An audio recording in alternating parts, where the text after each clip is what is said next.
여러분, 기출문제 두 번째 시간인데요. 우리 정강좌에서는 몇 회 기출에 첫 번째 진행했었냐면 91회.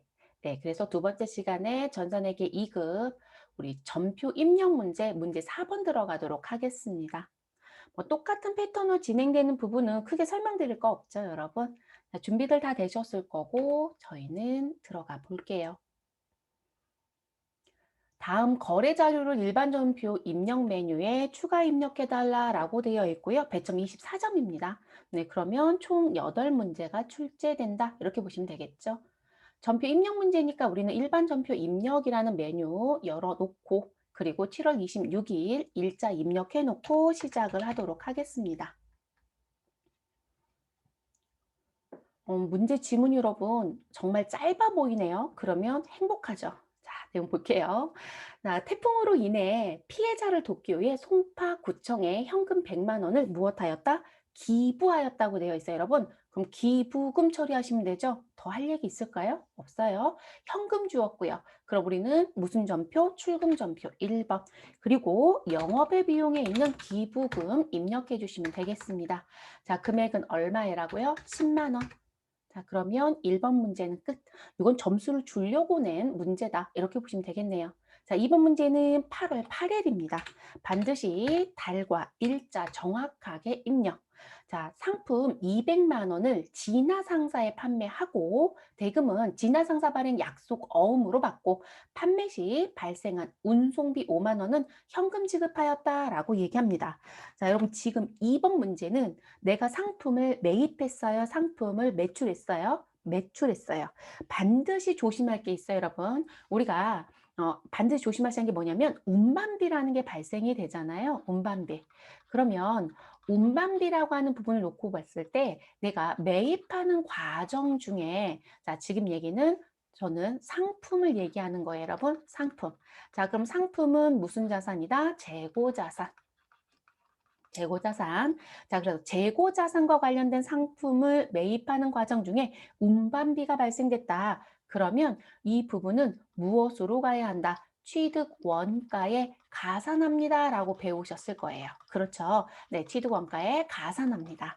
그러면 계정 과목은 뭐로 처리하시면 된다? 상품입니다라고 처리해 주시면 되겠습니다. 자변에. 그런데 이 운반비가 매입이 아니라 매출과 관련된 부분에서 발생하였다. 그러면 지금 무엇을 재고 자산인 상품을 매출하는 과정에 운반비가 발생했습니다. 라고 하면 우리는 무엇으로 처리한다? 비용 처리합니다. 라고 해요. 자, 그거를 당해 연도의 비용으로 처리하세요 라는 표현을 당기 비용 처리한다 라고 얘기하고요. 재고 자산인 상품을 판매하는 과정 중에 발생된 거니까 이 부분은 판매비와 관리비라는 게 있죠, 여러분. 그래서 우리는 판매비와 관리비로 처리한다. 이렇게 얘기합니다. 그럼 결론적으로 우리 계정가는 뭐가 된다? 운반비가 됩니다. 이거 조심하실 거. 그리고 그러면 제가 왜 재고자산이라는 상품을 단서를 드렸냐면 사가지고 오는 과정 또는 파는 과정, 처분하는 과정이라는 부분에서 발생되는 이 취득과 관련된 부대비용 또는 처분하는 과정 중에 발생되는 부대비용이 재고자산이냐 재고자산이 아니냐에 따라서 처분할 땐 다를 수가 있어요. 그래서 지금은 다른 거 생각하지 마시고 상품과 관련해서 재고자산을 우리 매입할 때 발생되는 운반비는 모든 자산의 취득과 관련된 운반비다라고 했을 때하고 똑같지만 우리 매출할 때 상품과 관련된 운반비는 다른 자산의 처분하고는 달라요. 그래서 제가 조금 구분하고 싶어서 재고 자산인 상품과 관련된 것만 단독으로 떼냈어요. 네. 그래서 사가지고 올 때는 상품으로 처리하지만 내가 팔 때, 매출할 때는 운반비로 처리해야 되는 부분입니다. 그럼 2번 문제 8월 8일 거 정리할게요. 자, 상품을 누구한테 팔았다? 진화상사한테 팔았다. 얼마에? 200만 원에. 자, 그리고 진화상사가 발행한 약수검을 받고라고 했어요. 자, 우리 상품은 상거래이다 아니다? 상거래이다. 그렇죠, 여러분? 네, 상거래입니다. 그러면 진화상사가 발행한 약수검 받은 건 뭐라고 처리하면 돼요, 여러분? 아, 받을 어음이다. 이렇게 처리하시면 되겠죠. 됐어요, 여러분? 거래처는 지나 상사라고 처리하고 그리고 운송비 얼마요? 자, 5만 원이 있었죠? 네, 요거 현금으로 본인들이 지급했습니다. 본인은 우리 회사요. 자, 이 운송비는 판매비와 관리비에 있는 무슨 처리해달라? 운반비 처리해달라. 이거 결론 낸 거예요. 됐을까요? 네, 이렇게 정리. 이 문제도 자주 나와요, 여러분. 근데 재밌는 건 회계 2급을 준비하는 분들 같은 경우는 이런 문제가 패턴이 워낙 자주 나오니까 처음에는 틀릴지 모르지만 실수를 할 수 있지만 근데 연습이 반복적으로 진행이 되면 잘 안 틀리세요. 근데 이게 상위급 수에 가면 틀리고 계세요. 그래서 처음에 기초를 잘 다져서 전산회계 1급, 전산세무 2급 어느 쪽에서 출제가 되더라도 정확하게 정리하시는 게 좋겠습니다. 자, 구분란 우리 차대변으로 넣어야 되겠죠, 여러분? 그래서 저희는 차변부터 먼저 정리하겠습니다. 자, 차변에 뭐 사가지고 우리 차변에 뭐 받았죠, 여러분? 어음 받았어요. 그래서 받을 어음 넣어주시고요. 거래처 반드시 진화상사 꼭 넣어주셔야 합니다. 자, 그리고 금액은 얼마이다? 200만 원입니다. 자, 같은 편 차변에요. 우리 판매비와 관리비에 있는 운반비 사용합니다. 자, 그래서 운반비 824번에 있네요. 여러분 제가 요거 끝날 때까지 안 지우려고 일부러 화면 글씨 있는 거 그냥 가고 있는 상태이고요. 자, 금액 얼마였죠? 5만 원입니다. 자, 상대편 대변에 저 뭘 팔았죠? 상품 팔았어요, 여러분. 상품 매출 401번 선택해 주시고 매출의 금액은 200만 원입니다. 그리고 같은 편 대변에 현금으로 얼마를 5만 원의 운반비를 지불했습니다. 됐을까요? 그래서 차변에 받으러 거래처 반드시 넣어주셔라. 그리고 재고자산 매출과 관련된 운반비는 운반비라는 계정 과목을 쓰셔야 한다. 라는 것까지 기억해 주시면 되겠습니다. 9월 30일로 넘어갈게요. 달은 9월이고요. 일자는 30일입니다. 한일 광고와 체결한 광고 대행 계약과 관련하여 9월 30일 잔금 90만 원을 보통예금 계좌에서 이체하였다. 자, 계약금 10만 원은 계약일인 9월 1일에 지급하고 선급 비용으로 회계 처리하였다라고 얘기해요. 이걸 왜 선급 비용 처리했을까 싶네요. 선급금 계정이 더 맞을 것 같은데. 자, 어쨌든 선급 비용 처리했대요. 그런데 여러분 9월 1일자 전표 좀 확인하고 들어올게요. 자, 우리는 9월 1일에 갔다 옵니다. 일반 전표 입력에서 9월 1일. 자, 그러면 133번 성급비용 보이는데 여러분 거래처 입력 여부를 보려고요. 자, 한일 광고라고 해서 거래처 입력했어요. 그러면 우리는 성급비용에도 거래처 반드시 넣어주셔야 합니다. 됐을까요? 그리고 지금 현재 한일 광고와 광고 대행 계약과 관련돼서 우리 잔금 90만 원 줬다고 했어요. 그럼 결론적으로 광고 선전비가 나갔다는 얘기겠죠. 네, 그래서 광고 선전비는 얼마이고 100만 원인데 그중에 9월 1일 날 우리는 계약금 쪽으로 10만 원을 주었고 그리고 나머진 9월 30일 날 90만 원 잔금 치렀어. 이런 얘기가 되네요. 자, 그럼 9월 30일에 가서 전표 처리하겠습니다. 차변에 광고 선전비 반드시 833번. 여러분들 여기서 광고라고 넣고 검색을 하면 600번에 있는 광고 선전비도 나와요. 근데 이 부분 우리하고 관계없어요. 이건 건설업에서 쓰는 거기 때문에 우리 사용할 수 없어요, 여러분. 반드시 833번에 있는 광고 선전비 넣어주시고요. 100만 원 입력합니다. 그리고 반대편 대변은 미리 준 돈 선급 비용 처리해놨다고 했으니까 선급 비용, 저 모의식 중에 선급금 넣었어요, 여러분. 자, 그래서 선급 비용 선택해 주시면 되고요. 거래처 입력한 거 분명히 확인했습니다. 우리 거래처 누구였죠? 한일 광고였습니다. 넣어주시면 되고요. 금액은 10만 원입니다. 자, 같은 편 대변에 보통 예금에서 잔금 90만 원 줬죠, 여러분? 103번 보통 예금 우리 90만 원 입력하시고 마무리하시면 되겠습니다. 더 하실 거 있을까요? 없어요. 그래서 제가 일부러 9월 1일 날 간 건 거래처 코드 실수하지 않게끔 확인시켜 드리고 싶어서 갔다 왔습니다. 10월 21일 네 번째 문제로 넘어가겠습니다. 다른 10월로 바꿔주시고 일자는 21일입니다. 자, 거래처 세종 스타일의 외상 매출금을 현금으로 회수하고요. 다음에 입금표를 발행했다. 이런 외상 매출금 무엇하였다? 현금 회수. 그러면 우린 차변에 현금, 대변에 외상 매출금 더 할 얘기가 있을까요? 없죠, 여러분? 그리고 작성일자는 입금표 10월 21일, 왜냐면 돈을 10월 21일 날 받았으니까요. 그리고 우리 합계난의 금액을 봤더니 300만 원 받았죠. 1, 10, 100, 1000만, 10만, 100만이잖아요, 여러분. 여기 300만 원이라는 거 표현되어 있죠. 더 할 얘기가 있을까요? 없어요. 전표 문제가요, 상당히 쉽게 줬네요. 그러면 우리는 입금 전표는 2번이죠. 차대로 넣어도 상관없습니다. 외상 매출금 108번. 자, 반드시 거래처 누구 넣어주셔야 된다? 세종스타일. 자, 거래처 입력 안 하시면 점수는 없습니다. 자, 세종스타일 선택해 주시면 되시고 300만 원 입력하시고 마무리하시면 되겠습니다. 더 할 일 있나요? 없어요, 여러분. 그래서 차대로 넣는 분들은 차변에 현금 300만 원, 대변에 외상매출금 넣으시면 되고 저점 입금 처리하신 분들은 이렇게 정리하고 끝내시면 되겠습니다. 5번째 문제로 넘어가시죠. 저는 일자좀 변경할게요, 여러분. 자, 달은 11월이고요. 일자는 20일입니다. 신입사원들에게 지급할 소모품을 구입하고요. 다음과 같은 전표를 받았다. 그리고 무슨 처리해달라? 비용 처리해달라. 그럼 여러분 소모품 B라고 처리하시면 되는 거죠. 자, 그리고 카드는 BC카드다라고 되어 있고요. 일자는 11월 20일 동일하죠, 여러분. 자, 그리고 매출이라고 해서 나와져 있는 금액, 우리 합계금액 15만 3천 원이라고 되어 있네요. 됐어요, 여러분? 더 할 일 있어요? 없어요. 자, 우리는 동산문구에서 신입사원한테 지급할 소모품을 구입했고 소모품비 처리해 주시면 되겠습니다. 그리고 대금은 무슨 결제했다? 카드 결제했습니다. 라는 얘기죠. 됐어요, 여러분? 그러면 구분란에 와서 차변에 우리는 소모품비라고 넣어주시면 되겠고요.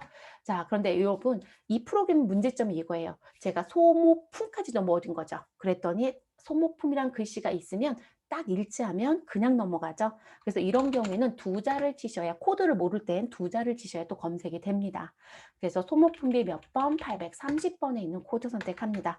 금액은 얼마라고요? 15만 3천 원이고요. 자, 상대편 대변에는 미지급금 갑니다. 자, 거래처는 누구 넣어주셔라? BC카드사에 카드 결제 대금 결제하셔야 되겠죠. 그래서 BC카드 선택하시면 되겠습니다.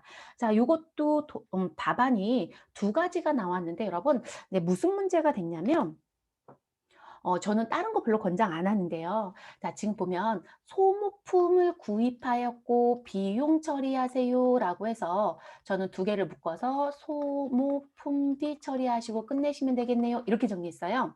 그런데 이게 대체적으로 이제 사무실에서 사용하는 분들은 소모품비 대신에 무슨 계정 과목을 사무용품비라는 계정 과목을 쓰기도 합니다.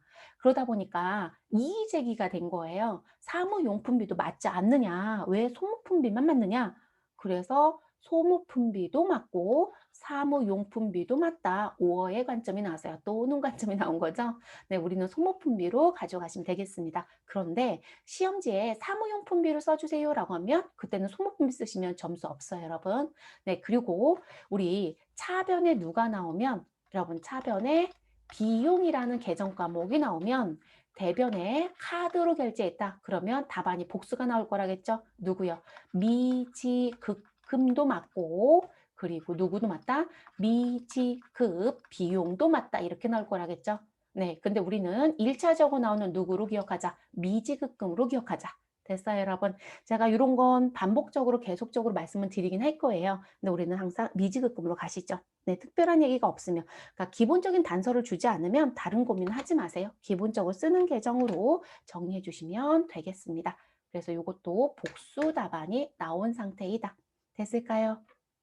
네, 그 다음 문제 들어갈게요. 11월 21일이네요.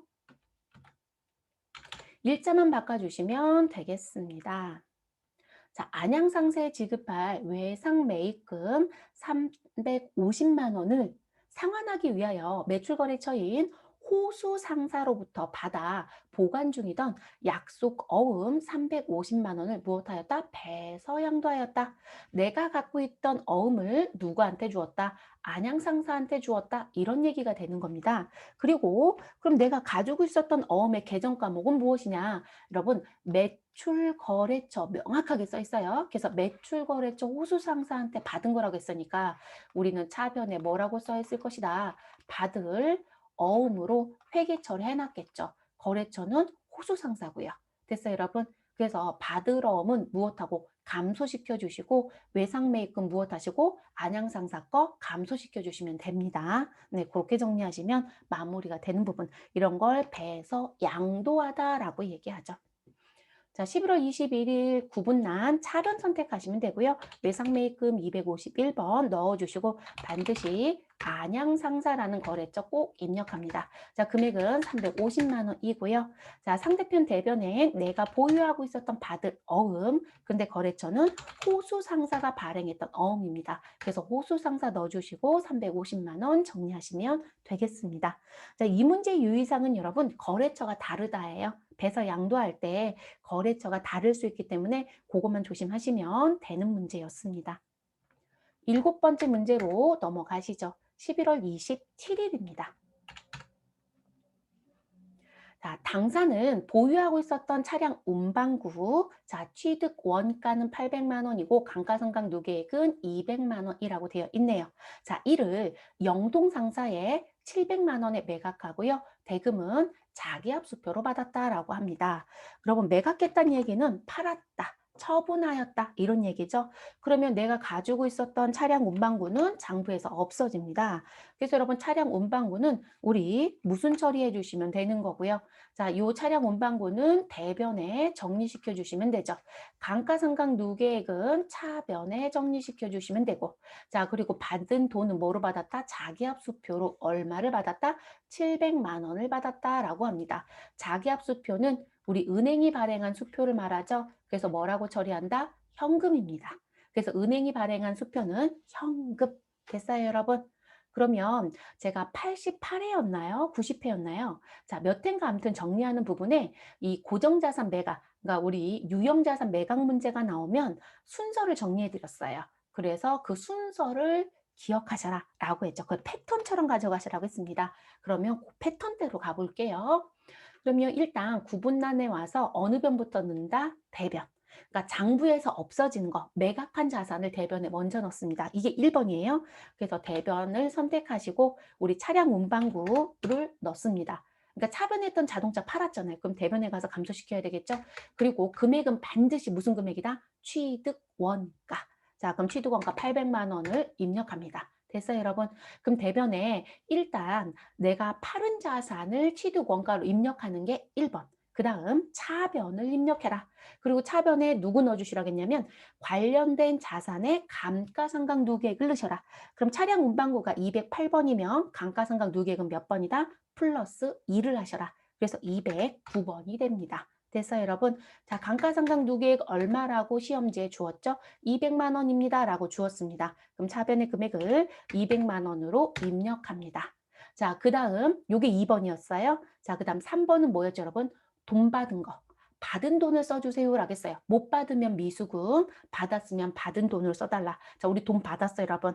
자, 그럼 차변에 누구로 받았다? 현금으로 700만 원 받았죠. 그럼 현금이라고 넣어주시고 받은 돈 700만 원을 써주시면 되겠습니다. 자, 그 다음 어디 확인하셔라? 1번, 2번, 3번 끝났어요. 자, 4번은 상단에 대차 차액 자리를 확인하셔라. 이렇게 얘기했죠, 여러분. 그래서 요 순서 꼭 기억하시라고 했어요. 자, 요게 1번이고, 요게 2번이고, 요게 3번이었죠, 여러분. 자, 그리고 나서 요 자리 대차 차액 자리 보는 게 4번이에요. 자, 그럼 이 대차 차액 자리가 양수이면 무엇으로 가셔라? 양수이면 이익입니다. 라고 말씀드렸고, 이 자리가 음수이면 무엇으로 가셔라? 손실입니다. 라고 기억하시라고 했어요. 자, 우리는 이익이니까, 100만 원 양수이니까 이익이다, 손실이다, 이익입니다. 그리고 저는 뭘 팔았어요, 여러분? 차량 운반구는 유형자산이죠. 그래서 내가 유형자산을 무엇해서 팔아서 이익이 났다라고 쓰시면 되겠죠. 그러면 이익은 수익이잖아요, 여러분. 수익은 어느 변에 발생하죠? 대변에 발생하죠. 그래서 하단 합계를 보면 차변은 900인데 대변은 800이죠. 그럼 여러분 여기에 100만 원만큼 무엇해 주시면 돼요? 더해 주시면 900이 되잖아요. 됐어요, 여러분? 그래서 우린 수익 처리해 주시면 되겠습니다. 항상 요 순서를 기억하시라는 거예요. 이 순서는 어떤 식으로 내든 바뀔 수가 없어요, 여러분. 항상 요런 패턴대로 정리하시면 되겠습니다. 자, 그러면 저랑 마무리하죠, 여러분. 자, 그러면 구분란에 어느 변을 선택한다? 대변이요. 그리고 유형이라고 입력하시면 유형자산 처분 이익과 손실이 검색이 되죠. 우리는 유형자산 처분 이익 914번 선택하시고 우리 대변에 100만 원 정리시켜 주시면 되겠습니다. 이렇게 해서 차변과 대변이 일치하게 되면 대차 차액 자리는 우리 아무것도 뜨지 않아요. 회색으로 바뀌죠. 됐어요, 여러분? 네, 요 순서대로 정리합니다. 그리고 분명히 말씀드렸어요. 대변 입력하다 차변 입력하고 다시 대변 입력해도 감점은 있다 없다? 없다. 그러니까 차변을 꼭 먼저 넣고 대변을 넣어야 되고 대변을 시작했으면 대변을 꼭 먼저 넣고 차변을 이런 원리 없어요. 차대를 섞어 넣어도 아무런 문제가 되지 않으니까 이렇게 입력하시고 끝내시면 되겠습니다. 7번째 문제까지 마무리했습니다. 8번 문제 들어가 보도록 할게요. 저는 화면 중 깨끗이 정리하고 넘어갈게요. 자, 달은 12월입니다. 그럼 반드시 12월 선택해 주시고 일자는 17일. 단기 매매 차익을 얻을 목적으로 라고 나옵니다. 자, 항상 유가증권 취득 문제가 출제가 되면 우리는 지문에 나와져 있는 요건을 반드시 확인합니다. 자, 그래서 단기간 매매 차익이 목적이다. 단기 매매 증권. 자, 나는 장기간 가지고 있겠다. 매도 가능 증권. 만기까지 가지고 있겠다. 만기 보유 증권. 이해됐어요, 여러분? 반드시 그 글씨 따라서 계정 과목 정리하는 거 잊어버리지 마실 거. 자, 그래서 단기간 매매 차익을 얻을 목적으로 황수건설의 주식 100주를 우리 일주당 액면금액 2만 원이고요. 자, 일주당 얼마에 18,000원에 매입을 하고 대금은 수수료 10만 원을 포함하여 보통 예금 계좌에서 이체했다라고 합니다. 그럼 단기간 매매 차익이 목적이니까 단기 매매, 증권이라는 계정 과목 정리는 끝났죠. 자, 그럼 여기서 하나 더 정리할 건 일단 우리 매입한 금액부터 먼저 정리해 볼까요? 우리 100주 샀어요, 여러분. 여기다 곱하기 얼마 하면 돼요? 18,000원. 자, 그럼 100주 곱하기 18,000원 하면 저는 180만 원어치 산 거네요. 네, 그래서 180만 원 지불하고 100주의 주식을 샀습니다. 근데 수수료가 나왔어요, 여러분. 자, 우리 자산의 취득과 관련된 취득 부대 비용은 자산으로 처리합니다. 취득 원가에 가산합니다. 라고 했어요. 그런데 지금 단기 매매 증권과 관련된 수수료는 무엇 하셔야 된다? 비용 처리합니다. 라고 분명히 얘기했습니다. 얘만 예외 규정이라고 했죠. 그래서 이 부분만 예외 규정. 그래서 우리는 무슨 계정을 쓴다? 수수료 비용 계정을 쓴다. 그런데 판매비와 관리비다 영업과 관련이 없다. 영업과 관련이 없다라고 했어요. 그래서 이 수수료 비용은 영업 외의 비용으로 처리하셔야 된다. 그래서 영업의 비용은 900번대 코드예요. 그거 신경 써주실 거. 됐어요, 여러분? 그럼 정리 다 끝났네요. 우리 돈 뭐로 줬고요? 보통예금 계좌에서 수수료까지 포함해서 줬으니까 180만 원에 10만 원 더하면 190만 원 통장에서 나갔고 그리고 수수료는 수수료 비용 처리하시고 단기 매매 증권은 180만 원입니다. 이런 얘기가 되는 거죠. 그래서 나오는 부분. 단기 매매 증권은 자주 내는 문제예요. 그래서 지금 88회부터 여러분들 기초를 풀고 들어오셨다면 제가 88회부터 올려드리고 있으니까 그러면 자산의 취득과 관련된 문제가 꾸준히 나온다는 게 항상 느끼실 거예요. 어떤 자산이든. 자, 그럼 저는 입력을 같이 하겠습니다. 어느 변부터 정리하냐면 차변부터. 그리고 차변에 단기 매매 증권을 입력합니다. 금액은 180만 원 계산한 거 넣어주시고요. 같은 변 차변에 우리는 수수료 비용을 선택합니다. 그런데 여러분 반드시 몇 번이요? 우리 984번에 있는 수수료 비용을 선택하시라는 거예요. 코드를 외우지 마시고요. 900번대에 있는 코드 이렇게 기억하는 게 좋겠습니다.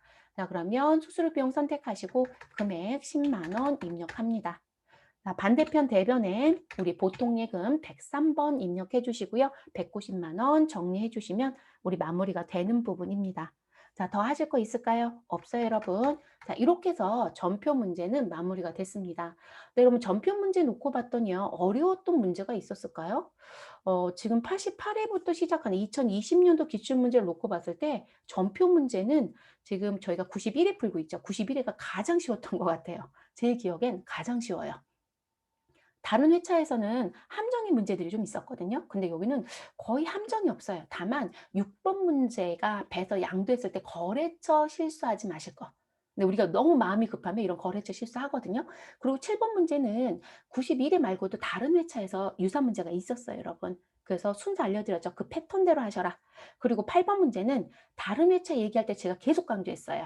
우리 자산의 취득과 관련된 취득, 부대 비용은 자산의 취득 원가에 가산하는 게 원칙이다. 그래서 내가 사가지고 온 자산을 처리하시면 된다. 다만 단기 매매 증권만 예외적으로 수수료 비용 처리하셔야 된다. 그리고 영업하고 관련이 없는 거로 처리한다. 이런 얘기 했었죠. 그 문제가 바로 91회에서 나온 거예요.